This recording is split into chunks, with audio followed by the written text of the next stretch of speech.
جانان جانان افغانستان، جانان جانان افغانستان.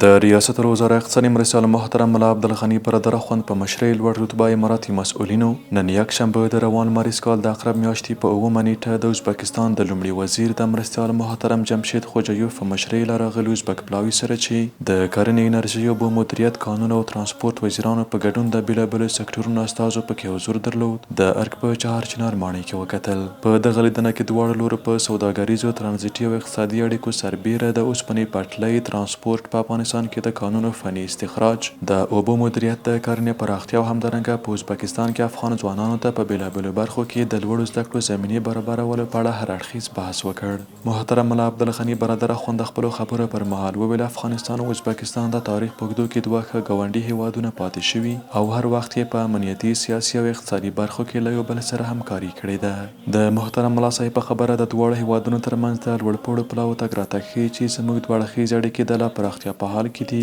او په دې سره به وتوانیږو چې د سوداګرۍ او ترانزیت په برخه کې ښه پرمختګونه ولرو. محترم ملا صاحب زیاته کړه اسلامي امارات خپل اقتصاد محوره بهرني سیاست پر بنسټ غواړي چې د سیمې په ترانزیت کې مرستندوی رول ولوبوي او د دې موخې ترلاسه کولو لپاره مو د لویې لارې پر بیا رغونې سربیره لازمه اسانتیاوې برابرې کړي دي چې دا به د سویلي او مرکزي اسیا هیوادونو په نښلولو کې ارزښتناک رول ولوبوي. د ریاست الوزرا اقتصادي مرستیال زیاته کړه افغانستان د مرکزي اسیا هیوادونو سره د سوداګرۍ او ترانزیت په موخه د ازبکستان له مسیرونو څخه زیاته استفاده کوي چې په دې مسیر کې د افغانستان پر محمولو باندې ترانزیتي فیس د نورو مسیرونو په پرتله لوړ دی چې موږ یې د کمیدو غوښتنه کوو. د محترم ملا صاحب په خبره ده چې افغانستان او ازبکستان د سوداګرۍ متوازن بیلانس ولري. ښه ده چې ازبکستان ته د افغانستان صادرات د پام وړ زیات شي او په دغه برخه کې ازبکستان د افغانستان لپاره د ځانګړو ترجیحي تعرفو په نظر کې نیولو سره په ځینې مواردو کې له استثنایي دوستانه تعامل څخه کار واخلي. د ازبک پلاوي مشر محترم جمشید خوجایوف د خپلو خبرو پر مهال وویل ازبکستان له افغانستان سره د کرنې، ترانسپورت، ریل پټلۍ، سوداګرۍ، ترانزیت، اوبو مدیریت او قانونو په برخه کې ګډې همکارۍ ته چمتو دی او په دغه برخه کې به